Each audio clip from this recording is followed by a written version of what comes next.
Hey everybody, back again for our read-aloud of No Talking by Andrew Clements. Today I'm outside trying to get some fresh air because it's a beautiful day. You should too if you have not just yet.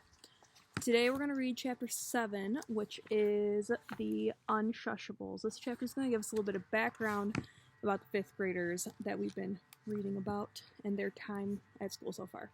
So I want you to find your page that you are on or get ready to listen, and let's get started. Here we go. So Chapter 7, the Unshush Bulls. Since Dave and Lindsay had been almost shouting at each other in the middle of the cafeteria, you might think that a lot of the other 5th graders in the room would have tuned in and paid attention to the commotion. You might think that a lot of the kids in the lunchroom already knew about the contest. But if you thought that, you'd be wrong. And you'd be wrong because you don't understand just how loud, how incredibly noisy it was in the cafeteria during 5th grade lunch, and not just on this one day. It was noisy during 5th grade lunch every day. And it wasn't noisy only at lunch. Anywhere a bunch of 5th graders got together, the talking got out of hand. That's why it's time to tell a little bit more about this particular set of 5th grade kids. Because there's more to tell. There's always more. A school system really is a little like the Army. Remember about how kindergarten is sort of like basic training camp? Because kindergarten was where Dave and the other new recruits first learned the rules. They learned when to sit and when to stand and when to talk and when to hush, when to walk and when to run, when to eat and nap and play and sing and draw and everything else. Because every system needs rules. No rules, no system. Most rules make perfect sense to Dave and the new recruits, especially rules like this. No fighting, no bullying, no shoving, no spitting, no biting, no stealing, no vandalism, no cutting in line, no throwing snowballs, and so on. For most kids, the really serious rules like that weren't hard at all. Those are the easy ones. The toughest rules are ones like no running in the halls. Hard. No disorderly behavior on buses. Also hard. No candy or chewing gum. Very hard. But nowhere in the 44-page Laketon Elementary School handbook did it actually say no whispering, chatting, talking, calling out, yelling, or shouting in classrooms, in the hallways, in the auditorium, or in the lunchroom. True, there was a rule about paying attention in class, and there was a rule about being respectful, and there was a rule about being courteous at all times. And Dave and his classmates obeyed those rules, or at least they thought they did. It's just that they all seemed to think they could talk and be courteous at the same time. And they all seemed to think that they could talk and pay attention at the same time. Because none of these kids really meant to be disrespectful or disobedient or discourteous, but none of them wanted to stop talking ever. In fact, this group of kids had been given a nickname by the teachers at Laketon Elementary School, and the name had stuck with them ever since. They had all been in 1st grade together. They were the Unshusables. If Laketon Elementary had really been like the Army, then sometime, probably during 2nd grade, Dave and Lindsay and all the other recruits would have been lined up out on the playground on a cold, rainy morning, and a gruff man with short hair and shiny shoes would have walked up and down in front of them, shouting right in their faces. He would have shouted something like this: "You drive me crazy. You call yourselves students. You're a miserable mob. You are loud, undisciplined, and I will not tolerate your noise. When you walk in my hallways, you do not shout.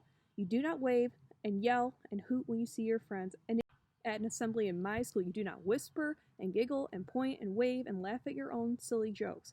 And when you come to my lunchroom, it is not a free-for-all festival of flap-jawed jibber-jabber. Lunch is a time to sit and be quiet and eat. And I'm going to teach you, little motor-mouth monsters, proper school manners if it is the last thing I do. Do I make myself clear?" "Yes, sir. Quieter." "Yes, sir." But of course, Laketon Elementary wasn't the Army. However, with Mrs. Abigail Hyatt in charge, sometimes it felt that way. She was a tall woman with a long face, curly gray hair, and bright blue eyes, and she had been the principal at Laketon Elementary School the past 13 years. She gave careful orders, set precise goals, and she demanded results from her teachers, from her office staff, from her custodians, from her cafeteria workers, and from her students and their parents too. Her school never went over its budget, never missed its academic targets, and the place never felt loose or sloppy or disorderly. Under Mrs. Hyatt's watchful eye, group after group of children had wandered into Laketon Elementary School as aimless little kindergartners and marched out 6 years later as perfectly disciplined young students. Under Mrs. Hyatt's leadership, the place ran like clockwork. And then the Unshusables came along. In all her years as a principal, she had never known a group of kids like this. And for the past 5 years, Mrs. Hyatt had been trying to make these kids obey the simplest school rule of all: no talking, except when it's allowed. Year after year, memos had been sent home to the parents of Dave and his classmates about too much shouting on the school buses. Year after year, Dave's grade had been told how to behave before every assembly. Year after year, after their teachers had stood out in the hallways to try and keep the noise down before and after school, and especially at lunchtime. This group had even been given a separate lunch period for the past 3 years in a row: 3rd grade lunch, 4th grade lunch, and this year, 5th grade lunch. Mrs. Hyatt had made that decision. She didn't want the noisy behavior of this group to infect the other children in the school, because year after year the Unshusables lived up to their nickname. To be honest, a few of this year's 5th grade teachers had already given up.